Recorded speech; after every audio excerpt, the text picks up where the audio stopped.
Students, welcome to Namankur digi lessons. आज हम कक्षा 7 का हिंदी का पाठ 13 पढ़ेंगे, जिसका नाम है अगर नाक ना होती। इसके लेखक गोपाल बाबू शर्मा हैं। जैसा कि हमारे पाठ का नाम है अगर नाक ना होती। नाक ना होती तो क्या होता। इस लेसन में बहुत ही मज़ेदार तरीके से नाक के बारे में बताया गया है कि नाक से क्या क्या फ़ायदे हैं और नाक के लिए व्यक्ति क्या क्या करता है। कितना अच्छा होता अगर नाक ना होती। नाक की चिंता में आदमी का जीना मुहाल हो गया है। नाक रखने के खातिर लोग मुकदमेबाजी में बर्बाद हो जाते हैं।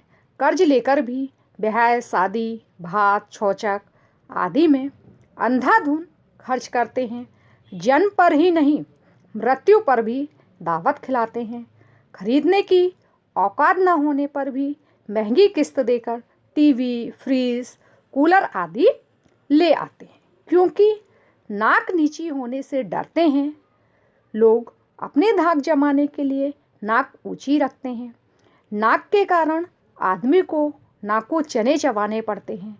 नाक बड़ी जल्दी कटती है और प्रायः बिना किसी हथियार के ही कट जाती है। आदमी की अपनी नाक के साथ खानदान की नाक भी जुड़ी रहती है।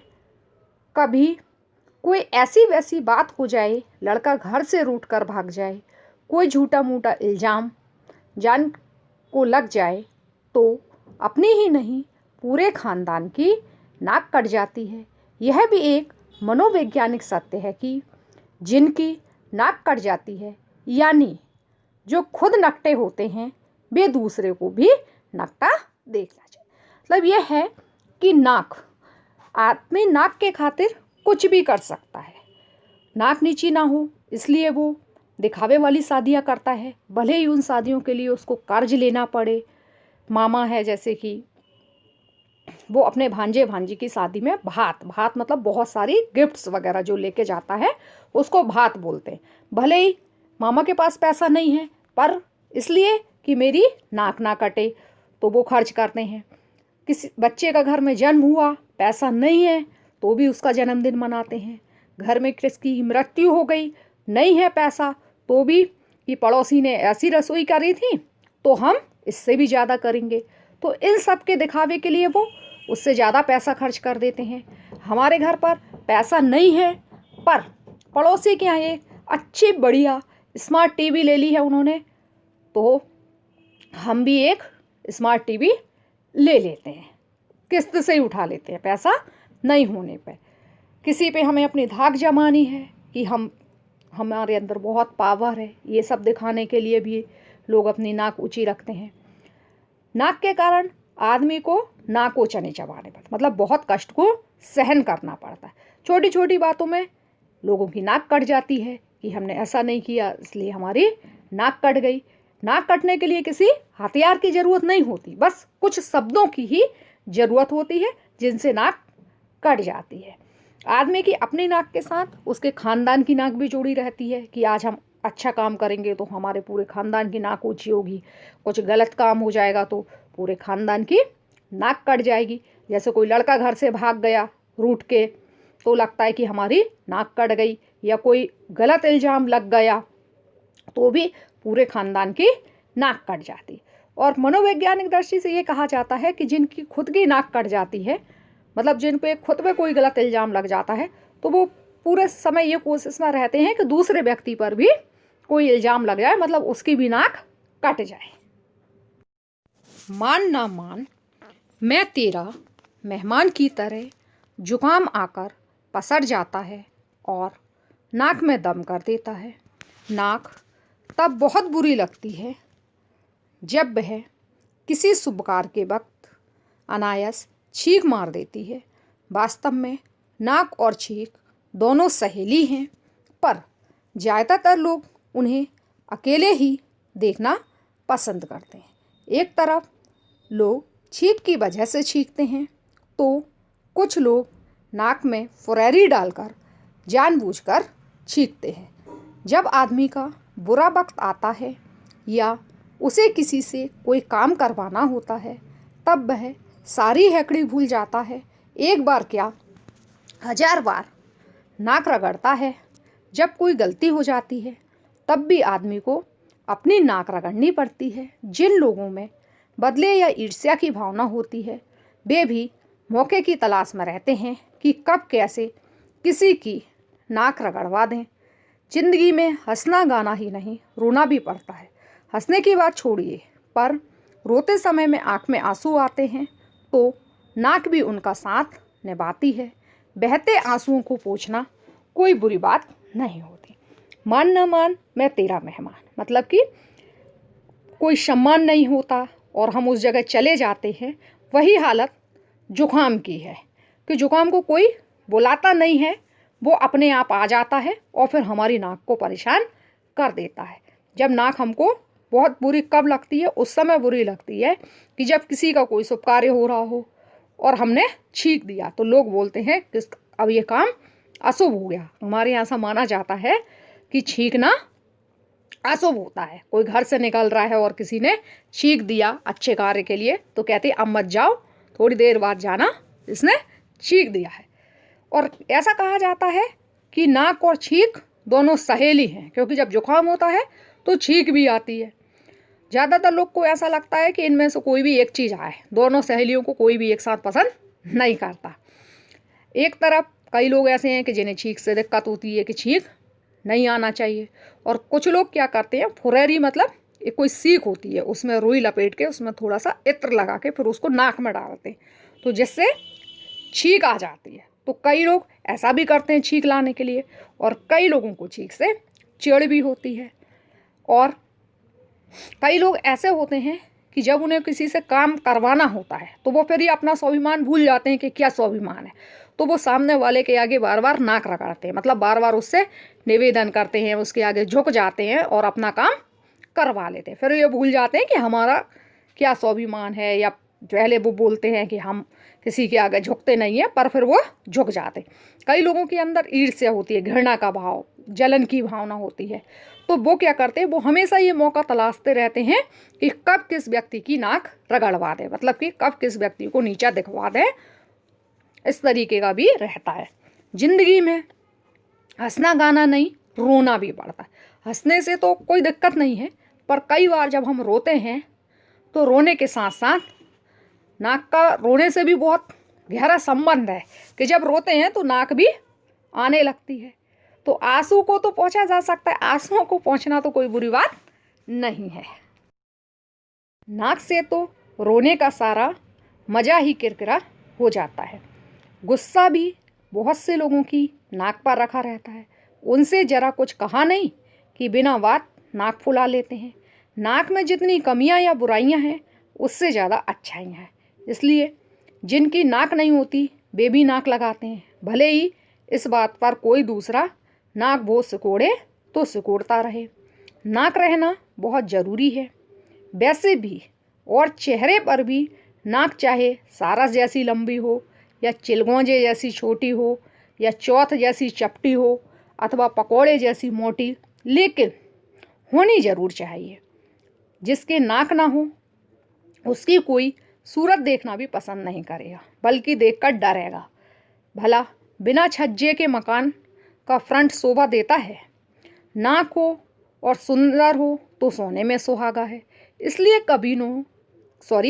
कवियों ने नक सिख वर्णन के अंतर्गत और फुटकर रूप में भी नाक का काफ़ी वर्णन किया है। उसे सोने की, हीरे की, मोती जड़ी नथुनी, लौंग, बुलाक आदि से सजाया। कहते हैं कि यदि रो रहे हैं तो आंसू आना तो ठीक है, पर उसी बीच नाक आ जाए तो रोने का मजा ही खराब हो जाता है। कई लोगों को बहुत तेज गुस्सा आता है, गुस्सा उनकी नाक पे ही रखा रहता है। जरा सा किसी ने कुछ कहा नहीं और वो जोर जोर से नाक फुला फुला कर चिल्लाने लगते हैं। नाक में जितनी कमियां या बुराइयां हैं इससे अच्छाइयां भी हैं। जिनकी नाक नहीं होती वो भी नाक लगाते हैं, भले दूसरा लोग कुछ भी सोचे, कुछ भी बोले, उससे उन्हें कोई फर्क नहीं पड़ता। नाक रहना बहुत ज़रूरी है। क्यों? क्योंकि बिना नाक के व्यक्ति बहुत ही भद्दा लगेगा।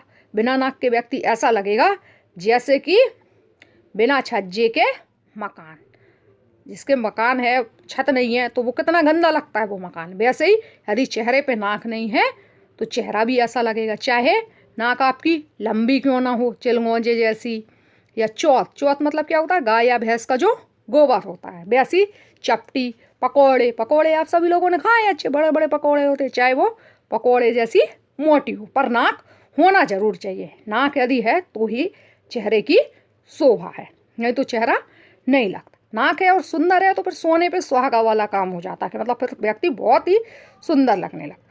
कवियों ने भी नाक का वर्णन बहुत ही अच्छे तरीके से करा है।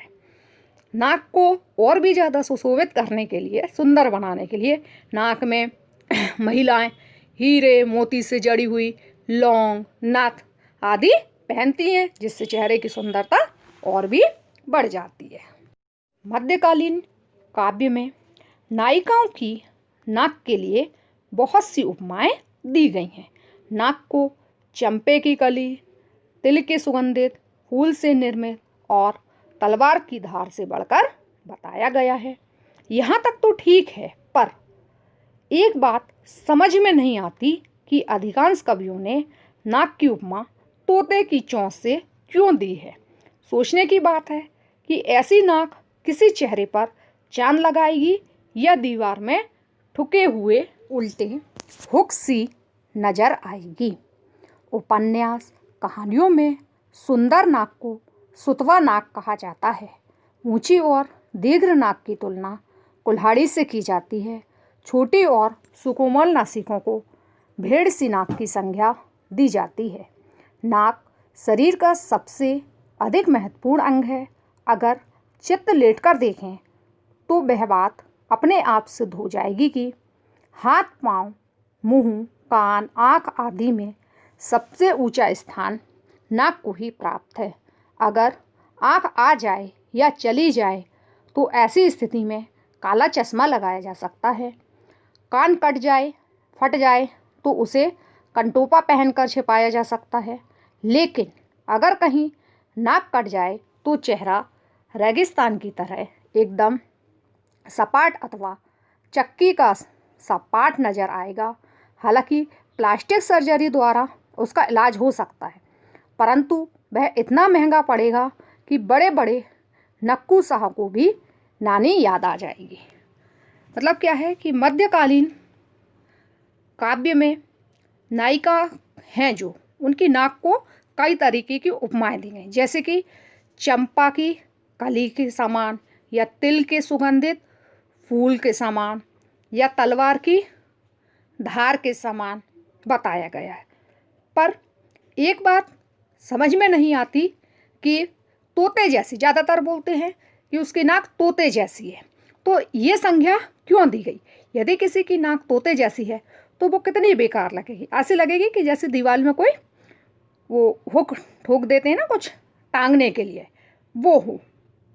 उपन्यास कहानियों में सुंदर नाक को सुतवा, सुतवा मतलब क्या होता है, पतली सी डंडी होती, उसको बोलते हैं सुतवा, वैसी नाक कहा गया। ऊंची और दीर्घ, ऊंची जिसकी नाक है उसको कुल्हाड़ी जैसी बोला जाता है, और जिसकी छोटी और सुकुमाल होती है उसको भेड़ की नाक की संज्ञा दी जाती है।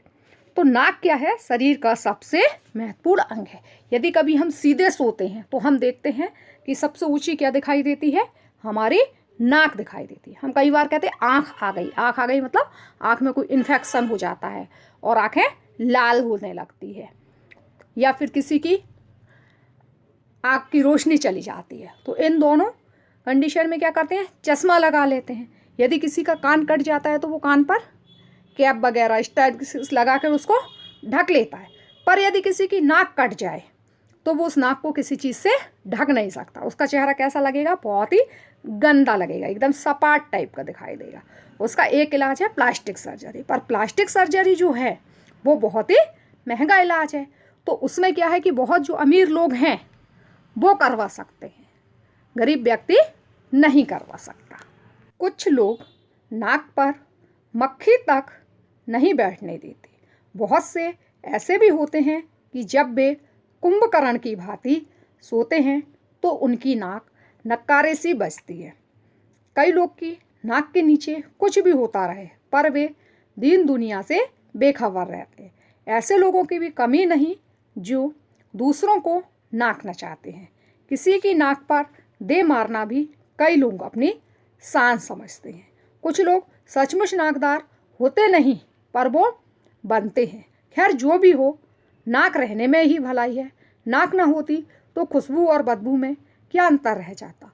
नाक के अभाव में चंदन, कपूर, इत्र, फुलैल आदि सब बेमानी हो जाते। असली हींग और देसी घी की पहचान कैसे होती है? अब लोगों की नज़रों में फ़र्क आता जा रहा है। कहीं नज़र उठ रही है, कहीं गिर रही है। कुछ लोग ऐसे होते हैं कि अपनी नाक पर मक्खी भी नहीं बैठने देते, और कई लोग ऐसे हैं कि जब वो गहरी नींद में सोते हैं तो उसी नाक से बहुत ज़ोर ज़ोर से खर्राटे मारते हैं। और कुछ लोग ऐसे होते हैं कि कुछ भी होता रहे दुनियादारी में, कुछ भी उन्हें कोई फ़र्क नहीं पड़ता। कुछ लोग दूसरों को परेशान करने में लगे रहते हैं, मतलब नाक पे मारते हैं, मतलब उनको नीचा दिखाने की कोशिश करते रहते हैं।